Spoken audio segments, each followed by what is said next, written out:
sommes en compagnie de Claudie Lefrère-Chantre pour son livre Émilienne 1917 aux éditions Fauve. Et je tenais déjà à vous le dire, moi je trouve ça passionnant, parce que quand on parle de la Première Guerre, c'est souvent on relate les combats, les choses comme ça, la vie des soldats. Et vous vous intéressez aux civils, mais on va rentrer un peu plus dans l'histoire même. Pour quelle raison Émilienne et pourquoi 1917 tout simplement? Alors Émilienne parce que Émilienne est ma grand-mère, mais pas seulement, parce que je suis géographe et historienne de formation et que la mémoire de ces populations civiles et en particulier de ces flux de femmes et d'enfants m'interpelle particulièrement. Et de plus en plus, cette mémoire m'a en fait d'une certaine façon rattrapée il y a quelques années, flottait en moi les noms de certains villages, mais curieusement pas des villages à consonance lorraine, plutôt des villages à consonance provençale. Et je me questionnais sans vraiment le savoir depuis très longtemps, et je m'en suis voulu d'avoir laissé mourir ma grand-mère sans lui avoir posé certaines questions. D'accord. Alors, si je ne me trompe pas, vous avez retrouvé ces carnets de notes, tout simplement. C'est ce qui a alors lancé vos recherches? Oui, bien sûr. Alors que j'avais déjà la solide détermination d'entrer sur le chemin de la recherche, en faisant au fond aussi avec mes pieds des démarches territoriales. Ma mère a retrouvé totalement par hasard dans un carton à photo quelques pages d'un cahier d'écolier que ma grand-mère avait commencé à écrire le jour du début de son rapatriement, de ce qu'on appelle le rapatriement. Et donc c'est avec grande émotion que mes recherches engagées ont été enrichies au fond de ce matériau un peu ténu, mais qui avait évidemment une portée, on va dire, sentimentale, affective, extrêmement forte. Et j'ai essayé de, pas vraiment de mettre à distance, mais quand même, de mettre à distance tout en intégrant au fond ces deux chemin d'écriture, une écriture qui était menée par ma démarche universitaire, qui était une poursuite de tout ce que j'ai fait tout au long de ma vie professionnelle, mais en même temps une démarche qui ne pouvait pas non plus oublier les aspects effectivement très sensitifs, très presque, oui, une relation extrêmement on peut dire même sentimentale, à cette histoire. Voilà, ce qui fait que fils. Ce que vous faites apparaître des petits extraits justement du journal de votre grand-mère pour bien remettre dans le contexte. Et je me permets, parce qu'on est dans le pays haut, mais il y a des noms de villages qui vont parler dans les environs à 40-50 km. Bon, il y a bien évidemment Jonville, Billy-sous-Mangienne, Pierrepont, des choses comme ça. Et ce que j'ai appris, c'est que dès 1914, enfin je ne l'ai pas appris, mais les civils restent quand même avec les soldats allemands. Quand ils rentrent dans le village, à la limite, c'est pas que la vie va changer quelque part, parce qu'on apporte de la modernité avec l'électricité, des choses comme ça. Mais comment ça se passe, la vie des civils, justement, durant les combats? Enfin, durant les combats, oui, parce que Verdun n'est pas loin, malgré tout. Alors, cette question-là, je me permettrais de vous dire qu'elle a été davantage traitée. Oui. Mais je vais quand même répondre à votre question. Oui, parce que vous en parlez quand même. Je joue au jeu de la question. Alors, pour être très honnête, ma grand-mère ne parle pas de cette phase-là. Son journal commence le 12 février 1917. Donc, pourquoi 1917? Oui, j'y réponds un petit peu en retard. Non, mais voilà. Mais je voulais, pour, au fond, une bonne présentation du sujet, essayer quand même de reconstituer les choses. Donc, je me suis appuyée sur des publications justement lorraines qui ont au fond été extrêmement intéressantes et pour accompagner le centenaire, il y a eu quand même des publications qui ont été extrêmement intéressantes et qui parlaient vraiment de la vie de ces villages occupés. Donc je me suis appuyée sur des choses qui étaient tangibles et qui étaient effectivement tout à fait, je dirais, intéressantes scientifiquement parlant. Ces gens-là, effectivement, ont subi la double peine, puisqu'ils ont d'abord connu l'occupation allemande, mais je dirais, pour bien comprendre les choses, ils ont vécu dans leur propre lieu de vie ancien sous occupation allemande. C'était difficile, surtout parce que une grande partie de leur famille était au fond déjà partie. La plupart d'entre eux n'ont pas pu partir avec leur famille, et en particulier ce groupe qui m'a tant intéressé, le groupe qu'on appellerait aujourd'hui adolescent, qui ne portait pas de nom à l'époque, et c'est aussi un de mes fils conducteurs très forts dans le livre, c'est de m'intéresser à ces filles adolescentes, mais aussi à ces adolescents, mais eux sont ensuite partis à la guerre et on connaît mieux leur histoire, donc j'ai plus suivi ces jeunes filles qui devenaient jeunes femmes. Ces jeunes filles, ces jeunes gens tout jeunes, mais plus les filles que les garçons, pour des raisons de guerre, ont subi la dislocation de leur famille, comme la plupart des Lorrains qui ont connu l'occupation de leur village. Et on peut parler de violence d'émotion quand même, parce que là, Emilienne ne va pas revoir ses sœurs, ses frères, ni sa mère pendant de longues années. Et c'est en 1917 donc, qu'on aborde justement l'histoire que va raconter Emilienne. C'est les Allemands qui décident aussi de faire partir tous les civils. Hein. Et vous pouvez nous expliquer pour quelles raisons? C'est qu'ils ne servent à rien. C'est voilà. Brutal, mais je crois que c'est quasiment comme ça qu'on disait. Absolument. Alors, il faut insister effectivement sur le fait que les Allemands et eux seuls maîtrisent les flux. Voilà. Un accord a été signé entre les Allemands et les Français pour définir des routes de départ de ces en rapatriés.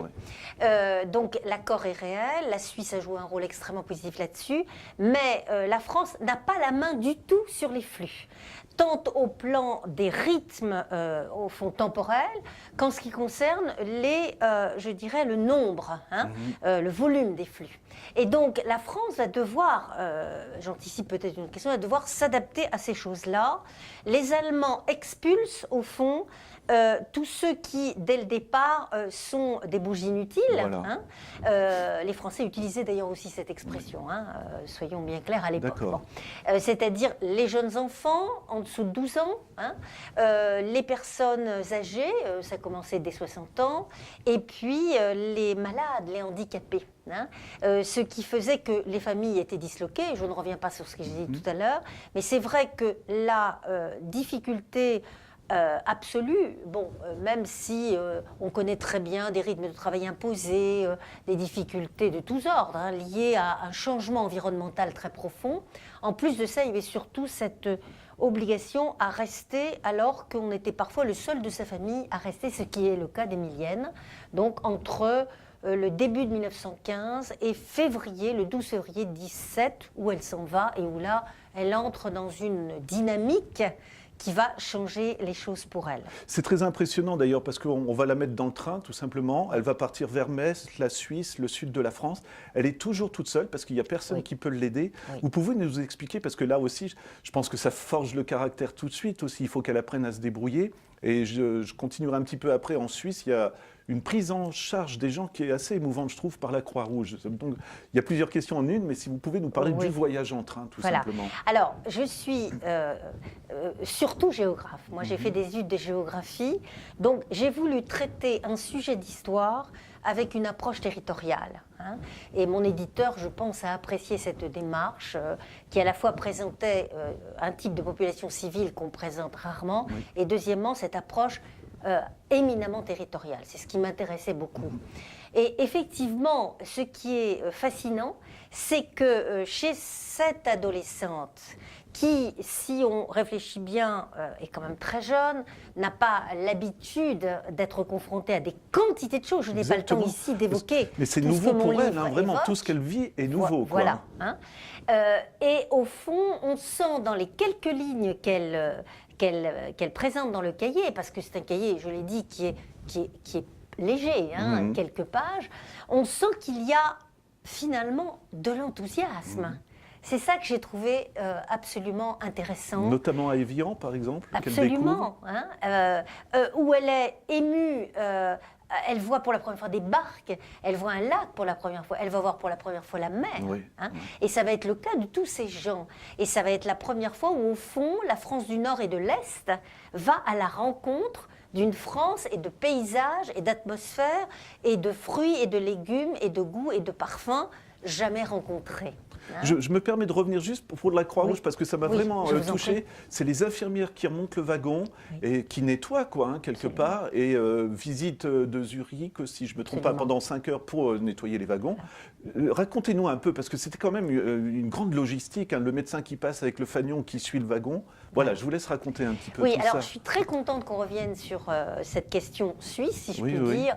la Suisse a joué un rôle extraordinairement positif. Alors, évidemment, nous connaissons tous le rôle d'une Suisse, je dirais, qui est aux côtés d'eux, qui, depuis la guerre de 1870, la Croix-Rouge, etc., et effectivement a développé un réseau d'assistance, d'aide, etc. Mais ici, on découvre plus que cela. On découvre un intérêt pour des gens, au fond, dans une détresse et dans un dénuement total, et au fond un pays tout entier, pas seulement, je dirais, les cadres, les gens qui structurent ces réseaux de bienfaisance, mais également toute la population. Exactement. Et là, j'ai beaucoup travaillé aux archives et j'ai trouvé beaucoup de choses extrêmement intéressantes sur le sujet. Des gens, la population helvétique qui se bat pour approcher ces convois, pour leur apporter ce qu'ils peuvent leur apporter, du petit garçon qui donne son pain au chocolat jusqu'à la personne qui va donner son manteau de fourrure, hein, ça va jusque-là. Et aussi, en ce qui concerne les arrêts, et ça m'a énormément intéressée, la volonté de ne pas, je dirais simplement, c'est déjà énorme, soigner, contrôler l'état sanitaire des gens, les alimenter, les hydrater, etc., les vacciner s'il le faut et tout cela, mais également leur faire visiter les lieux. Oui. Et alors là, ça m'a particulièrement intéressée parce qu'on approche l'aspect culturel. Exactement. Et je pense que quand un peuple ou quand des réseaux d'assistance reçoivent des flux avec la volonté absolue d'aller au plan culturel, d'aller vers l'apport culturel, alors là, on est au top, me semble-t-il, hein, de la réactivité. Hein, dans le partage avec des gens qui sont en détresse, en mouvement et qui découvrent au fond des phénomènes absolument difficiles pour certains à supporter. Hein. Et c'est la preuve avec les écrits d'Émilienne. Justement, elle apprend aussi grâce à tous ces voyages. Moi, je ne veux pas qu'on dévoile tout le livre, mais on va parler quand même à la fin, le petit village où elle va finalement atterrir, qui s'appelle Villars-du-Var, si je ne me trompe pas. Et là, je trouve ça assez intéressant aussi, au sens où la population, ce n'est pas parce que c'est des gens qui viennent de la guerre qu'on va les aider forcément. Hein. Ils se retrouvent dans des maisons qui sont délabrées. Elle est presque triste d'avoir quitté la Meuse. Hein. Voilà. Alors, c'est cet aspect-là, parce qu'il ne faut pas, évidemment, je crois, réitérer dans les écrits les choses qui ont été véhiculées depuis longtemps. Il faut, je pense, être très à l'écoute justement de la réaction de l'être humain à un milieu. Moi, c'est ce qui m'intéresse. Ma formation de géographe m'a amené directement à cette réflexion. Et effectivement, j'ai creusé, j'ai cherché entre les lignes, j'ai cherché même dans les silences de ce cahier, ce qui pouvait se cacher. Autant ce cahier porte de l'espérance, de l'enthousiasme, voire même de l'émerveillement, pour, je dirais, une bonne moitié de son ensemble, à partir du moment où elle arrive à son point ultime d'arrivée. Et pourtant, elle retrouve sa mère, oui. Et pourtant, elle retrouve sa grande sœur, elle va retrouver son frère, etc. Eh bien, il y a, j'ai utilisé le mot désillusion. Oui, hein, c'est vrai. Elle est confrontée à la réalité, mais ça, nous aussi, nous savons très bien que quand on imagine quelque chose, on le transcende, on est émerveillé par ce qu'il peut être, et puis il y a la confrontation avec la réalité. Mais cette fois-ci, c'est vrai que elle est aussi marquée par la parenthèse suisse qui était si extraordinaire, et tous le disent. Enfin, moi, j'ai pu un petit peu lire certains écrits d'histoire, il y en a peu hein, sur le sujet. Mais c'est une chose qui est effectivement déjà éclairée. Cette parenthèse suisse, elle a été merveilleuse, et en même temps, elle a fait que ces gens-là attendaient énormément de choses de la France, et qu'ils n'ont pas forcément, au fond, trouvé ce qu'ils étaient en train de tricoter dans leur tête, puisque là, il fallait se confronter évidemment au partage avec la vie quotidienne, la guerre, et avec des gens qui étaient dans leur village à eux, et qui ont été souvent assez accueillants au départ, mais n'oublions pas qu'Émilienne n'arrive qu'en mars, début mars 1917 à Villars, et que la guerre a déjà fait son œuvre, et que justement, hiver 1917, c'est le moment de la montée des prix, de la rareté encore plus forte des denrées et des difficultés énormes pour les communes. Je n'ai pas le temps de parler ici du rôle des maires qui est largement développé dans mon livre. Et ça va vous paraître complètement naïf de ma part, mais moi j'ai appris qu'il y avait les tickets de rationnement. Moi je me disais, dans le sud de la France, il y a peut-être les animaux, la France n'est pas occupée dans cet endroit, mais finalement c'est aussi dur que par ici, quoi, tout simplement. Donc parfois elle sent qu'elle est étrangère, on lui fait sentir aussi. Il y a même des gens qui lui disent c'est l'allemande, parce qu'elle est passée par l'Allemagne en voyage, quoi. Alors voilà, il faut aussi rester modéré sur le sujet. Elle ne l'a pas subi elle directement, mais c'est vrai que ayant beaucoup travaillé aux archives de Nice, puisque Nice, les archives départementales de Nice contiennent des dossiers extrêmement riches sur les rapatriés. Il y a eu énormément de Meusiens et de gens de la Meurthe-et-Moselle qui se sont retrouvés donc, dans les Alpes-Maritimes. Donc là, on se rend compte qu'en effet, eh bien, certains enfants subissent effectivement des critiques. J'ai vu en étudiant de plus près les choses que les adolescents, enfin ceux qu'on appellerait aujourd'hui adolescents, réfugiés, rapatriés, ne se mêlent pas aux adolescentes, puisque c'est surtout des filles qui restent là, issues du village d'accueil. Donc on sent bien qu'ils restent entre eux. Ils restent entre eux. Je développe le cas de Villars, les jeunes de Villars qui sont issus de la Meuse ou des départements lorrains fréquentent les jeunes de Puget-Théniers, à quelques kilomètres de Villars, et non pas les jeunes du village correspondant. Voilà. Ce que je trouve fascinant malgré tout aussi, c'est le côté administration. Parce qu'il ne faut quand même pas oublier qu'il n'y avait pas de portable, il n'y avait pas d'internet, de choses comme ça. Émilienne arrive et 2 ou 3 jours après, elle retrouve quand même sa famille grâce à toute l'administration. Voilà. Là aussi, je suis désolé, mais si vous pouvez nous expliquer un petit peu, parce que c'est passionnant. On a traversé toute la France et on réussit quand même à se retrouver malgré une large coupure. Alors, c'est la grande découverte. Pour moi, parce qu'effectivement j'ai engagé ces recherches il y a déjà plusieurs années, et en creusant, en étudiant de très près les correspondances entre le ministère, les préfets, les sous-préfets, les sous-préfets et les maires, je me suis rendu compte qu'il y avait de quoi être émerveillé par la réactivité des autorités françaises face à des flux qui, je l'ai dit tout à l'heure, étaient commandés exclusivement par les autorités allemandes. Et ça, c'est fascinant. Je vous remercie de cette question. C'est une question fondamentale pour moi. Cela me permet de redire aussi à quel point j'ai été émerveillée par l'efficacité des maires des communes d'accueil, qui évidemment n'avaient pas trop le choix, mais qui ont fait plus que de raison pour, au fond, essayer de faire pour le moins mal avec les populations, leurs administrés et avec ceux qui arrivaient. Et voilà, ça a été, ces gens-là auraient tous mérité la Légion d'honneur, à mon avis. C'est vrai. Ça a été quelque chose d'extraordinaire, mais c'est vrai, chapeau à nos autorités françaises qui ne s'attendaient pas à des flux aussi rapides dès le début de la guerre. Alors je rappelle, un total de 2 millions de Français qui ont bougé entre donc septembre 1914 et novembre 1918, et sur ces 2 millions, 500 000 ont été des rapatriés, c'est-à-dire le statut qu'aura Émilienne, et dont on parle si peu, ces gens qui partaient de France et qui rentraient en France, d'une France occupée vers une France libre. Et il faut rappeler qu'à partir de janvier 1917, on a à Évian un train de 500 personnes le matin, un train de 500 personnes le soir.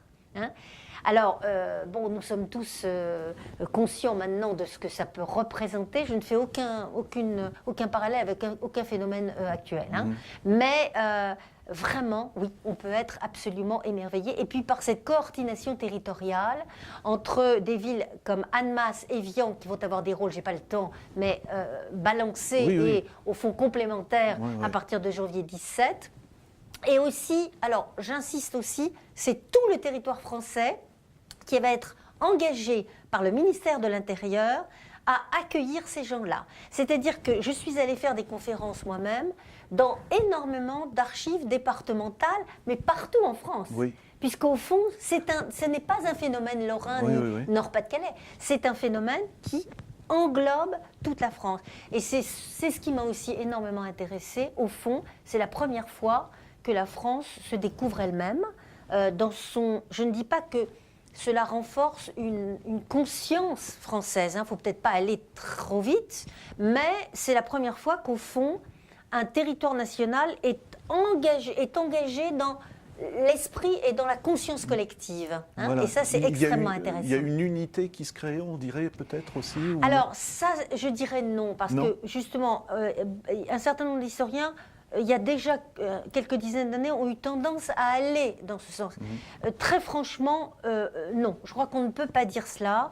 On peut dire que c'est une conscience qui se tricote, mais la plupart de ces gens qui sont déplacés n'ont pas aimé leur lieu d'accueil. Ils sont repartis le plus vite possible, ce qui a d'ailleurs posé d'énormes problèmes aux autorités dans l'autre sens.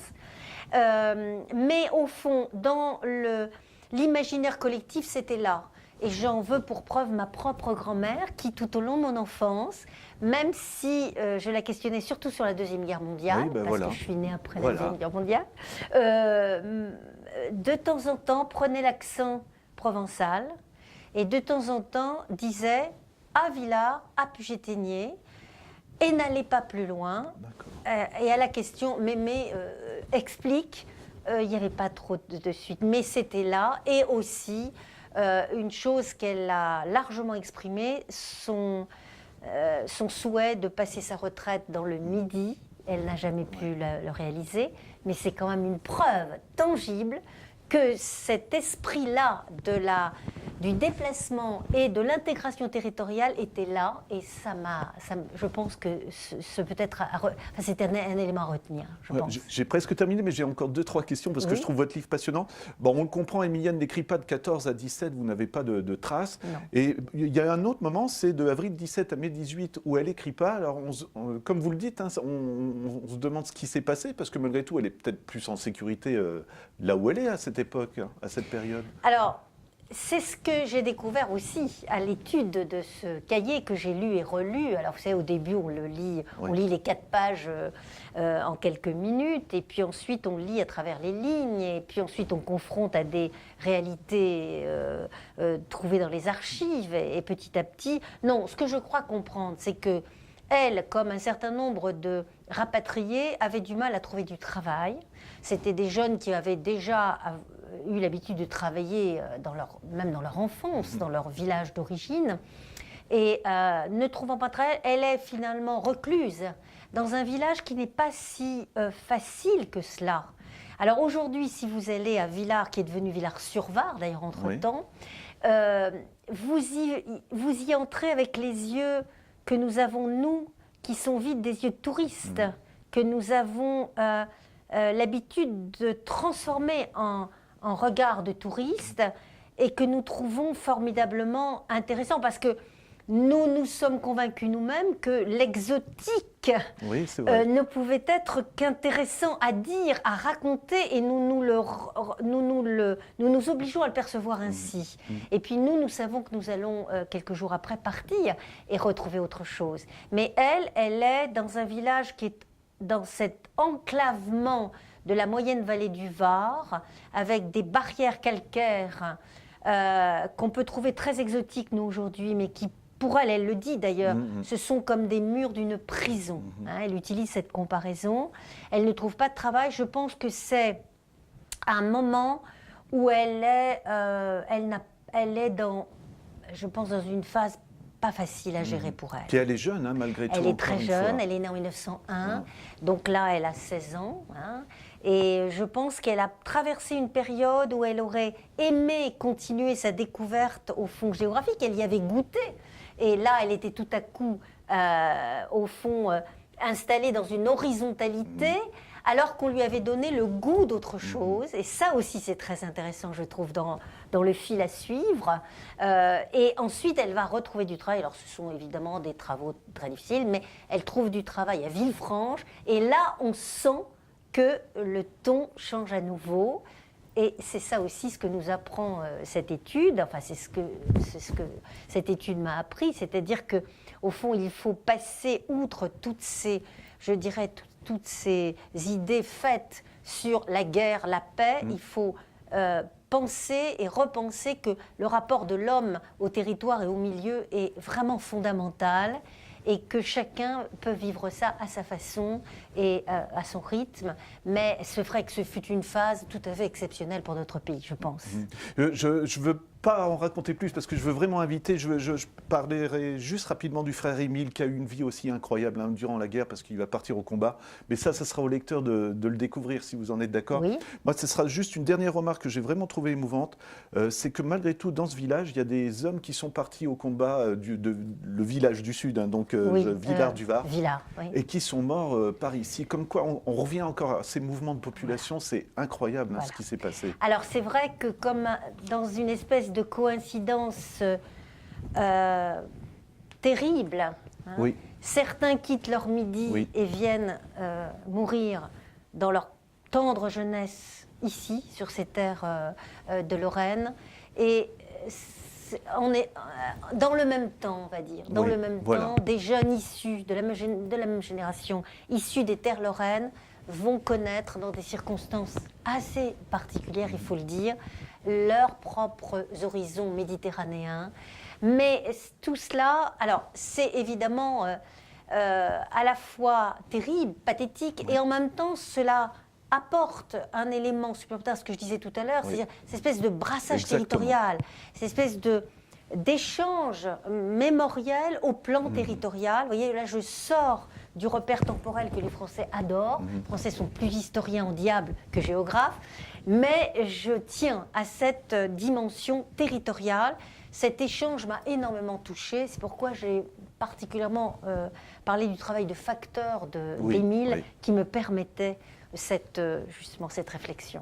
Voilà, écoutez Claudie, moi je vous remercie et je pense que les gens, si lisent pas votre livre, c'est pas normal parce que vraiment, vous expliquez parfaitement, on apprend des tas de choses sur la France, tout simplement grâce à ce livre. Je le rappelle le titre, donc Claudie Lefrère Chantre pour Émilienne 1917 aux éditions Fauve, et puis on vous remercie. Alors, voilà. Merci beaucoup.